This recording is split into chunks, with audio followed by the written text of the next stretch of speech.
তবে কি একেবারে শেষ বয়সে এসে ফেঁসে যাচ্ছেন অন্তর্বর্তী সরকারের প্রধান ডক্টর মোহাম্মদ ইউনূস?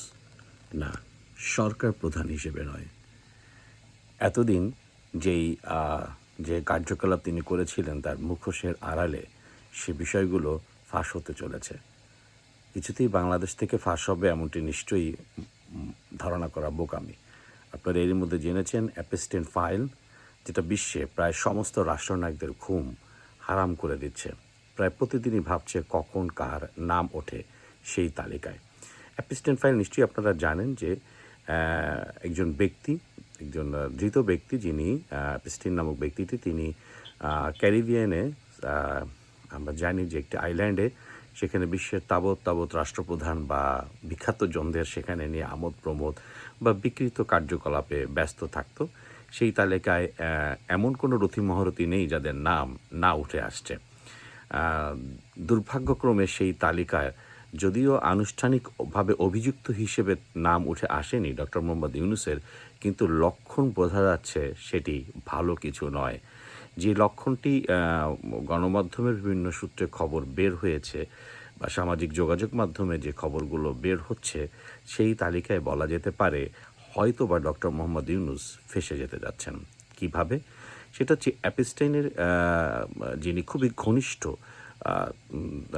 তিনি হচ্ছেন ডক্টর মোহাম্মদ ইউনূসের গ্রামীণ ইউএসের যিনি দায়িত্ব পালন করেন, সিলভিয়া ম্যাক্সওয়েল, তার আপন বোন।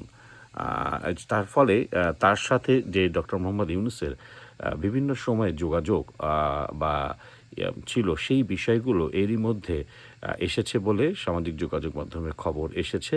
তো কিন্তু সেটি কিভাবে এসেছে? সেটি হচ্ছে যে বিশ্বে পরিচিত পাওয়ার জন্য সিলভিয়া ম্যাক্সওয়েলের বোন তাকে একটি অ্যানিমেশন কার্টুনে ডক্টর মোহাম্মদ ইউনূসের ছবি যুক্ত করার খবরটি ইমেইল এসেছে। মোট ১৩ বার তার নাম এসেছে, সেটি বিভিন্নভাবে অফিসিয়াল ভাবে না, অর্থাৎ তার সাথে ব্যক্তিগত যোগাযোগের খাতিরে। এখন ধারণা করা হচ্ছে, যেহেতু অ্যাপস্টেইনের খুবই ক্লোজ বান্ধবী হচ্ছে আমাদের গ্রামীণ ইউএসের যিনি প্রধান, অর্থাৎ যেটা বলা হচ্ছে যে সিলভিয়া ম্যাক্সওয়েল, তার বোন। ধারণা করা হচ্ছে হয়তোবা এখন পর্যন্ত ততটুকু খবর কেবল ইমেইলে ব্যাপারটি এসেছে, তার সাথে একটি ব্যক্তিগত যোগাযোগ রয়েছে। তবে ডক্টর মোহাম্মদ ইউনূস সরাসরি অভিযুক্ত কিনা তা এই মুহূর্ত পর্যন্ত খবর অবশ্য বের হয়নি। তবে যে আপনারা জানেন যে প্রায় ৩০ লক্ষ ফাইল সেখানে আছে, এবং সেখানে এরই মধ্যে আপনারা সেটাও জানেন প্রায় ২৮ লক্ষ হচ্ছে ডকুমেন্টেড এবং ৩ লক্ষের অধিক হচ্ছে ভিডিও ফুটেজ। অর্থাৎ সব কিছুই সেখানে ধারণা করা হতো। সেখানে যে সমস্ত রথী মহারথীরা মনোরঞ্জনের জন্য যেত, বিকৃত মনোরঞ্জনের জন্য যেত, তাদের সব কিছুই সেখানে ধারণ করা হতো। তো এখন আসলে ডক্টর মোহাম্মদ ইউনূস যত না ১২ ফেব্রুয়ারি নির্বাচন, যত না মেটিকুলাস ডিজাইন নিয়ে ব্যস্ত, তার চেয়ে বেশি ব্যস্ত যে এটিকে কীভাবে তিনি সামাল দিবেন। আর এই তালিকায় যাদের নাম এসেছে তারা সবাই কিন্তু ডক্টর মোহাম্মদ ইউনূসের ব্যক্তিগতভাবে ঘনিষ্ঠ। অর্থাৎ আপনারা জানেন যে ডক্টর মোহাম্মদ ইউনূস হিলারি ক্লিনটনের বেশ করতেন, বিল ক্লিনটনের সাথে যোগাযোগ ছিল, অর্থাৎ ক্লিনটন ফ্যামিলির প্রায় প্রত্যেকেরই নাম এই তালিকায় এসেছে। গতকালকেও খবর যে সেখানে বিল ক্লিনটন এবং হিলারি ক্লিনটন এই অ্যাপস্টেইন ফাইলের ব্যাপারে তারা সাক্ষ্য দিতে তাদের সম্মতির কথা জানিয়েছে। সো যদিও কেবল একটি রেখা দেখা যাচ্ছে ডক্টর মোহাম্মদ ইউনূসের নামের, অভিযোগ নয়, রেখা, সেহেতু কখন কিভাবে তার নামটি প্রকাশ হয়ে থাকে, এটি তো বাংলাদেশ নয় যে আপনি চাপ প্রয়োগ করে তার নাম যেন প্রকাশ না করা হয় সেটি বলবেন। সো এটি যেহেতু লিকড হচ্ছে প্রায় প্রতিদিনই কোনো না কোনো রাষ্ট্রনায়ক, কোনো না কোনো বিখ্যাত ব্যক্তিদের, আপনারা জানেন যে এখানে প্রায় পৃথিবীর সব রথী মহারথীর নাম এখানে আছে। তো সেখানে আমাদের তো উনি নিজেই বলেন উনি স্বঘোষিত অন্যতম রথী মহারথী।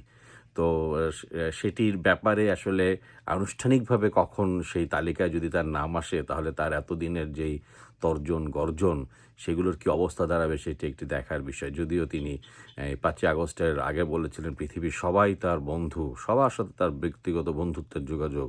তো এমনই বন্ধু যে বাংলাদেশ প্রায় বিচ্ছিন্ন হতে চলেছে সবার কাছ থেকে, অর্থাৎ সমস্ত দেশ বাংলাদেশকে তাদের ভিসা দেওয়া থেকে শুরু করে সব কিছুতে মানে দূরে রেখেছে, এবং সামান্য যে নেপাল তারাও আমাদেরকে এখন মূলত ভিসা দিতে গেলে গড়িমসি করে। তাহলে এমন একটি জায়গায় সে বন্ধুত্বপূর্ণ জায়গায় নিছে। বড় দেশগুলোর অবস্থা তো বাদই দিলেন, সেখান থেকে তো কোনো সাড়া শব্দ নেই।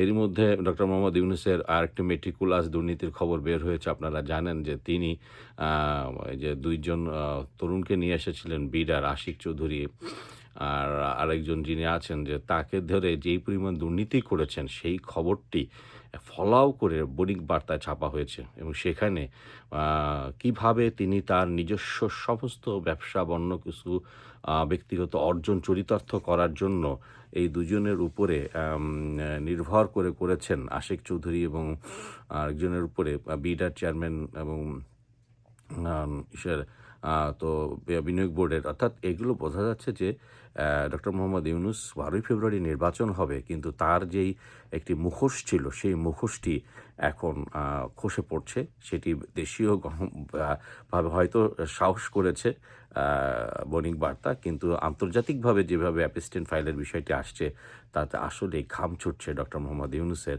তিনি ১২ ফেব্রুয়ারি নির্বাচন কীভাবে হবে কি হবে না এর চাইতে মহাব্যস্ত, না জানি কখন আনুষ্ঠানিকভাবে তার যুক্ততার খবরটি আসে। যদিও এখন পর্যন্ত তা আসেনি। তবে যেহেতু ৩০ লক্ষ ফাইল, যেহেতু একটি রেখা কেবল দেখা যাচ্ছে, সেই রেখা কি আসলেই পূর্ণাঙ্গ কোনো অভিযুক্ততা নাকি রেখা পর্যন্তই সীমাবদ্ধ, সেটি অবশ্য সময় বলে দেবে।